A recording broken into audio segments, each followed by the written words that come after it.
Hi, everyone. Welcome back to Time, Money, Resources, where I'm interviewing different CEOs on a variety of topics to help you stay smart and stay lean. I'm your host, Taylor Gaines.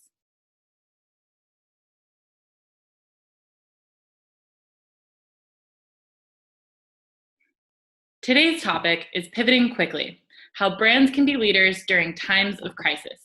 I'm very excited to welcome my guest, Larry Deutsch. Welcome, Larry. I'm so excited to have you on. Why don't we start with a little bit more about who you are, your background, and what you're doing today? You bet. Well, it's great to join you, Taylor, and thanks for having me. Just very quickly, mine is a integrated marketing career spanning consulting, client-side brand management, and new product development, and the bulk of my career now on the agency side, having worked for some of the finest, largest agencies in the world that I'm proud to be part of. I have been part of.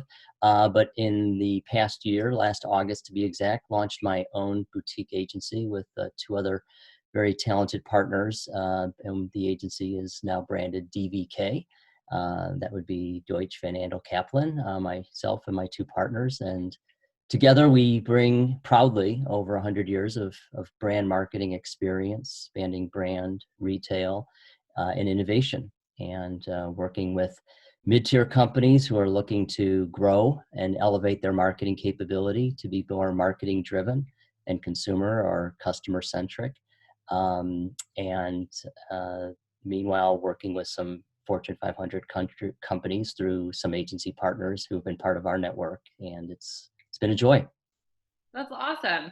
So I can only imagine this isn't your first crisis that you've seen. So I want to get into what are some common mistakes that brands have made during a crisis, and how do you typically navigate situations like this? Yeah, well, maybe the first thing is don't wait for the crisis, right? There's a difference between surviving or thriving during chaos versus crisis. And certainly prior to COVID-19, we were living in pretty chaotic times. But if you wait for the crisis, it's probably too late, right? So that aside, perhaps the biggest mistake is either reacting too fast and perhaps reacting in a way that is tone deaf and lacks empathy, or reacting too slow and can be tone deaf by its silence and its lack of empathy. And I think that's really the essence of it, is if you really want to blow all the smoke away, it is all about empathy and trying to assert a voice that isn't your own. Be true to who you are, be true to your voice and your values, and stay true to that. Your constituents will respect that, whether you speak up or you stand down. And I think when organizations try to force the issue, that's probably where most, have a tendency to err. Absolutely.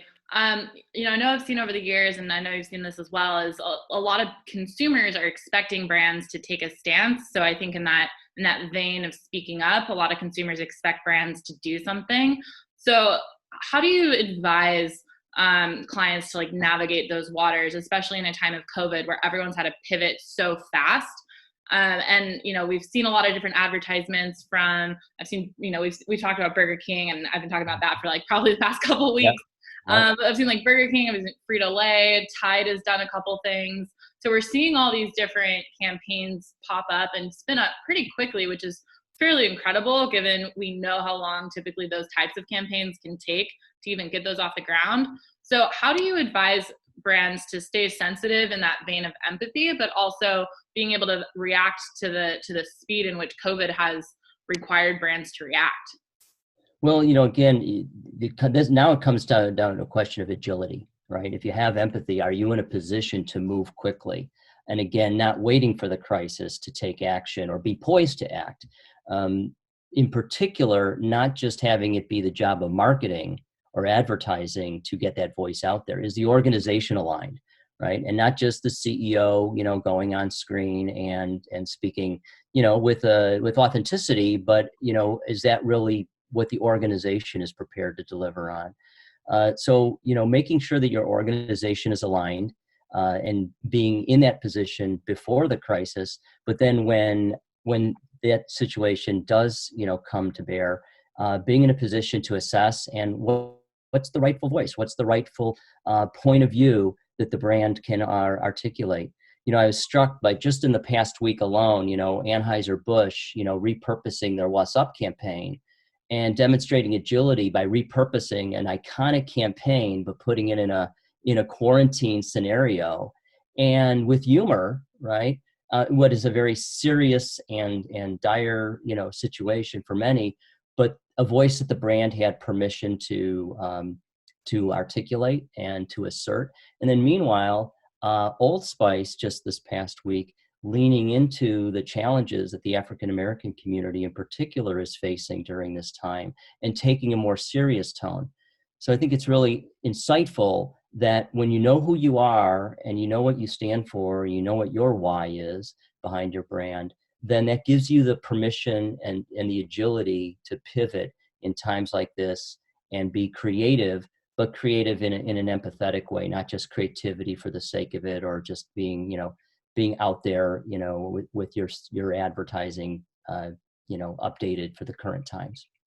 Yeah, absolutely. And I love that point. And I think it really seems true to be like, okay, if you really know who you are, it's pretty easy to then pivot that message. So, I can definitely see where brands are going right in that sense of, we definitely know the difference between when we see a Burger King ad or an Anheuser-Busch ad, and seeing how, their historic voice is coming across, but how they're like pivoting the campaigns is, I think it's cool to see how they pivot in that regard. Going off your line of organization and kind of team structure, given that you came from like the kind of old school traditional ad world, and now you guys started your own boutique firm, talk to me a bit more about like the agility from a team structure standpoint. Now that we've kind of covered, okay, you've got your voice, you know who you are, you can be agile in that degree. Talk to me about like, how do you execute that downstream? Like, how do teams need to respond or be thinking about responding, since there's so many veins in which ads are popping up everywhere today? Yeah, well, maybe it's best summarized by the wonderful phrase, one team, one dream, right? That are you really set up to live that dream, to live your brand purpose? It starts in many cases, especially in CPG, marketing and sales, right? Are they aligned, or are they still siloed? The companies still distinguish between the conversations I'm having with Walmart or Walgreens or Costco or Ulta versus the conversations they're having with their consumers. But to the consumer, it's just the brand, right? The consumer doesn't distinguish between your customer marketing and your consumer marketing. They don't distinguish between your social and your media. That it's taking a very seamless approach. And if you really walk in the shoes of the consumer or whoever your constituents are, this is equally true for B2B, maybe even more so when you think about the value of a customer in the B2B environment, that it's the organization or it's the brand, and they don't want to be caught up in your functional silos. They want to know, do you have a product that meets my needs? Is it available? Is it have the right efficacy?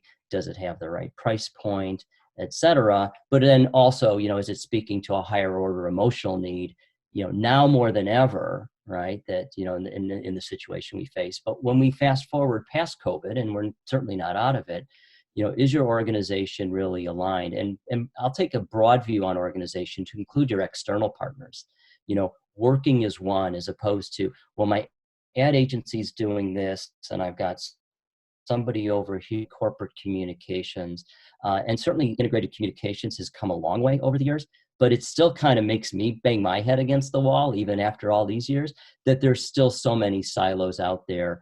And I think it just inhibits not only agility, but an organization delivering for its constituents in a singular and seamless fashion.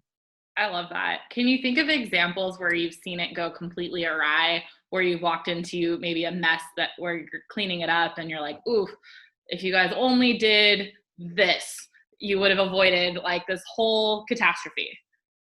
Oh boy, I know I it's a honestly question. need to think about that one. I think that maybe it's not so much it's gone awry; it's just the missed opportunity. And I'll stay on CPG, consumer packaged goods, for a minute. The insights that go into inspiring a great consumer campaign, isn't just for the next great ad that's going to appear, online or on air, but they're just as apt when you're sitting at the table with a key customer like a Walmart, to name one, and bringing that same level of insight and creativity and consumer centricity is a through line through all the work. So it's maybe not so much that it goes awry as much as how much opportunity is missed when organizations just don't connect their dots, and just don't leverage the great work that's being done over here and the great work that's been done over here to make, something great, excellent and even more united, and probably save a lot of resources, both time. So we're talking about agility in this environment now more than ever. What that does from an agility standpoint, a speed to market, as a saying that I'm fond of using is, too many organizations don't have the time to do it right, but they have the time to do it over, and it's so sad, right? Let's do it right. Let's get it right. And even if it's not 100% right, we're going to be far better off if we go to market in this more seamless, more united fashion than if we were, operating in silos. Absolutely. I think that's a perfect kind of segue into the next question around consumer loyalty, preference, and choice. With this whole change needed by corporations to be more integrated and consumer centric, but also seeing, like, I think we've seen over the years a lot of consumers be more open to emerging brands and starting to kind of veer away from traditional brands. But I think with COVID and causing such disruption across the supply chain and a lot of these startups to have to potentially close their doors, how do you anticipate organizations like the bigger brands who have that historic stability, how do you anticipate consumer choice and preference? Do you think they're going to start to veer back towards brands that they can rely on from a delivery perspective? Or do you think they're still going to be more open to some emerging brands or trying new things? I'll answer it this way, Taylor. I don't think it's either or. Mm-hmm. I think it's and. I think that it's as long as a brand's meeting my needs and demonstrating, authenticity and empathy. We all love to adopt new brands and be on the cutting edge, if you will, or being aware of a new product or service, maybe ahead of our friends or our family, and be that, perhaps early adopter. And let's face it, history has shown, imagine a world before Amazon, right? Or, a world before, over the top services, right? Mm-hmm. I'll give you one example right now that comes to mind of an iconic brand and a historic brand that is demonstrating, agility and continuing to stay relevant. And I love to use commodity examples, because if you can differentiate a commodity, right, then imagine what you could do with more engaged or considered purchases. So what McCormick has done in the face of COVID, I find really insightful. And not just because they're a former client, but a well-known, trusted brand. But they were getting really hit hard on the food service side, right? Which is a significant part of their business that often is overlooked by consumers, not so much the business media.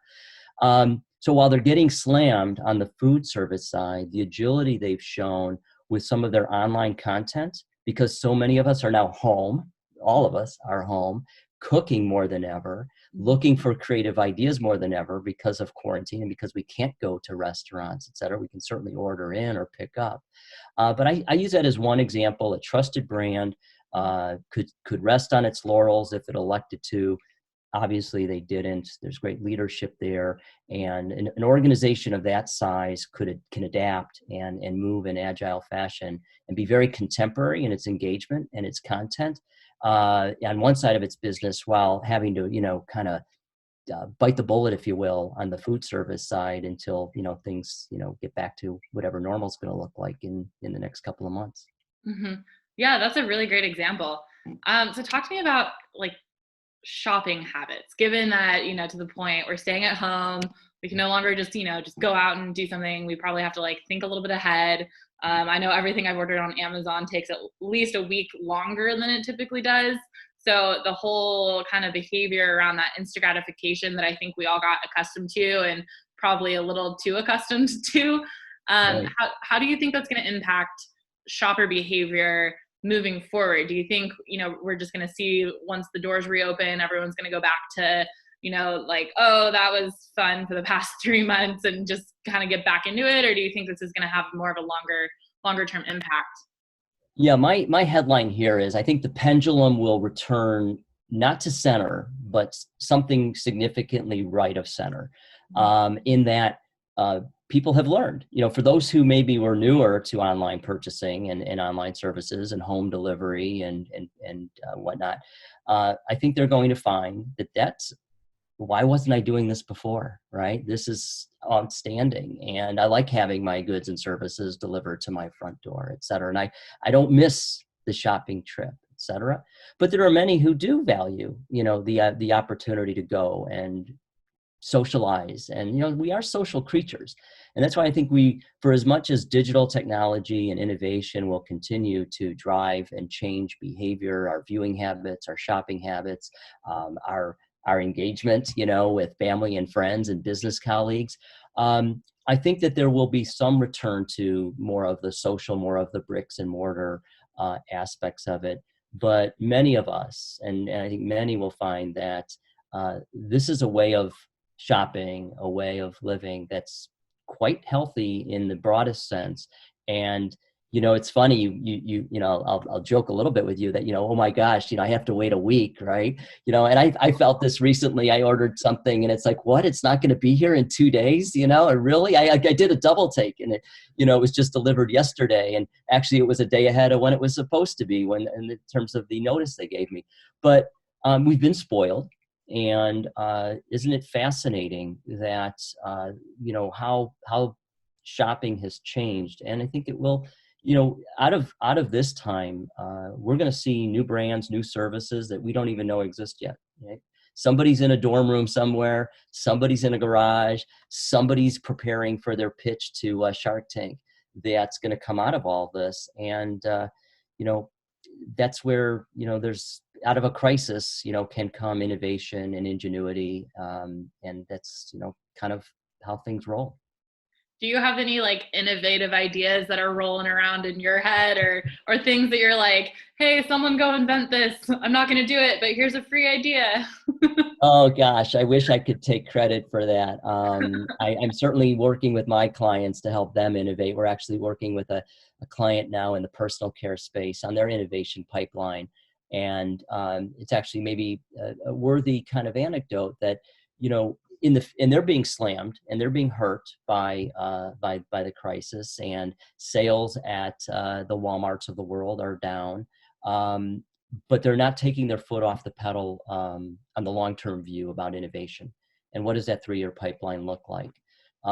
So as much as I'd love to tell you I've got the next idea I want to pitch to Damon and Mark and team on Shark Tank, I don't, but I'm certainly observing and seeking, innovation for our partners and with our partners to, be smarter together and not stand still and not just kind of try to survive, in a crisis, but try to, thrive as much as we can by addressing the long-term view.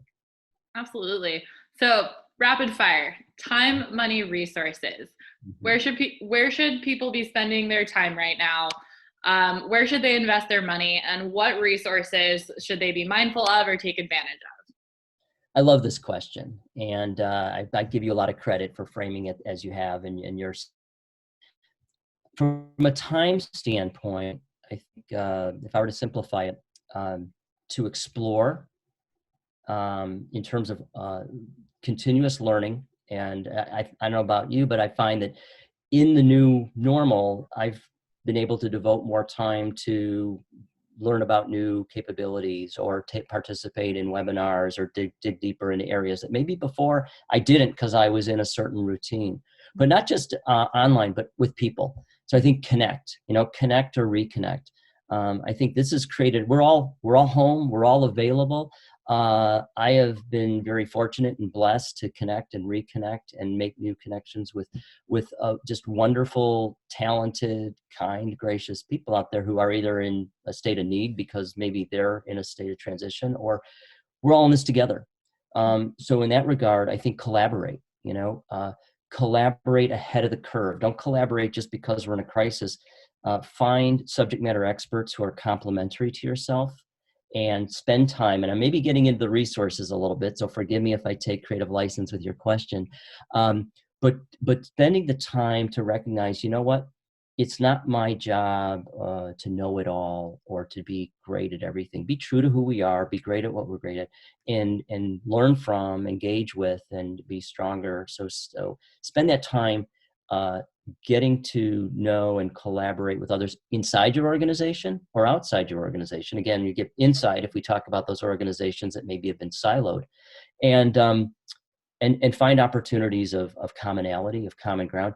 And I would urge, not in a transactional way, not in a spirit of reciprocity that I'm going to do this for you and you're going to do this for me, but take the long-term view that it's a conversation worth having. Spend the time having those thoughtful conversations, those informal or informational conversations. From my experience, they pay dividends. You just, 10 times over in terms of the people you meet, the things you learn, and all of a sudden a dot's connected. And it's like, wow, we can do something together. We can help each other out, and maybe help each other out spiritually or help each other out, commercially. But if you just do the former, isn't that a good thing? Right? And how cool is that? The latter will take care of itself. Mm-hmm. The other thing I would urge on the time front, recharge, right? Oh my gosh, devote more time for exercise, for fitness, for a walk. I love seeing my daughters who are in the industry are staying with us for the time being, and they're enjoying a mid-afternoon walk to go clear their heads and just take a break. So I think that not only for individuals to internalize this, but for companies to realize, you can't just send out the email to your people saying, rah, rah, really really create a culture that people have the time to just let go, stay healthy. I know how much better I am in my work and life when, I got a good run in or a good, yoga class in or what have you. And all the classes that are now available online, coming out of the crisis has just been really, I think, insightful and value add for all of us. So that's time, right? Resources, certainly, and this won't surprise you, Taylor, of course, digital and social, because of its agility, because of content that we can create from the heart, and the soul, and not just commercially driven. But here's one I would suggest that I think is often overlooked, and it relates back to the recharge part. Your people, your owned resources. I think too many companies, and back to your question earlier about maybe things that have gone awry, again, not so much awry, but just missed opportunity, that too many companies just are not mindful of their employees as ambassadors of their brand, and who are consumers too. So make sure that while you're focusing on the traditional marketing resources, yes, my ad, am I being empathetic? Am I getting my message out there? What about your people, right? And how are you engaging them? I was really intrigued with like Domino's, right? Their We're Hiring campaign. Now it's more externally focused, but it's a great message internally too. And by the way, not to get off on a Domino's jag, but had they not made the improvements in their marketing and their product and their service years prior, a We're Hiring message might fall flat. Mm-hmm. Because they've become a more advanced brand and looked in the mirror about what they needed to do to improve. Now I can go out there, or they can go out there with a message about present or future people, and it can be very relevant, very a voice that is right for them. So your people, your internal, your owned assets, often overlooked. And historically, for a lot of brands, their owned assets, maybe your physical space, well, that's been impacted. That will come back. But in the meantime, how can you really unleash your talent? And that's as true for services firms, as well as, brands and organizations, B2B or B2C. Mm-hmm. Money, was that the other one? Time, resources, and money. So I think that, maybe getting back to the innovation conversation earlier, don't take your foot off the pedal. Of course, you got to hunker down now, work through the crisis, be mindful of what's mission critical today, but don't lose that long-term view, and make sure that you're maintaining investment in, that pathway while you're mindful of the current state. And then because people do have to reallocate budgets, many budgets have obviously been impacted. Yeah, you have to be really conscious. The question we're always asked is, where should I spend my next dollar? Many clients would say, if I had another X, if I had another 100,000 or $1 million, where would I spend it? Now the question is, if I had, 100,000, or $1 million less, where would I spend it? We So could you just create have to be, like the magic 8 ball of like marketing money. yeah, Should I spend this here? right, Maybe. right. Well, something that we're hearing from our partners, and thankfully, and I think not just the people we work with, many are adopting the attitude, it's a great time to don't stop marketing.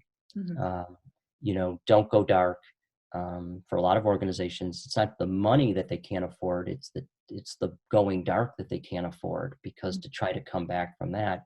But again, in a world of limited resources, we all have to be mindful of where do we spend that. So I think for a consumer goods brand, it's going to be different than a B2B brand. A consumer goods brand that needs to win at retail, online or offline, they are going to spend their money, in maybe more value add or promotional offers to continue to be, driving purchase and consideration. For a B2B brand, it could be in their thought leadership, and making sure that what's their point of view, what's their stance in the time of COVID. And maybe that's where they need to invest their money so that their voice is heard in that thoughtful way. So just two kind of points on the continuum that, each of us needs to be, I think, differential about how do we answer that question, depending on who we're working with. Mm-hmm. Absolutely.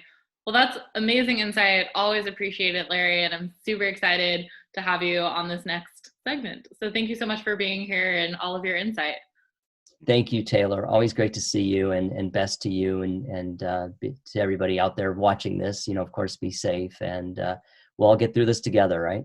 Yes, we will. #alone together.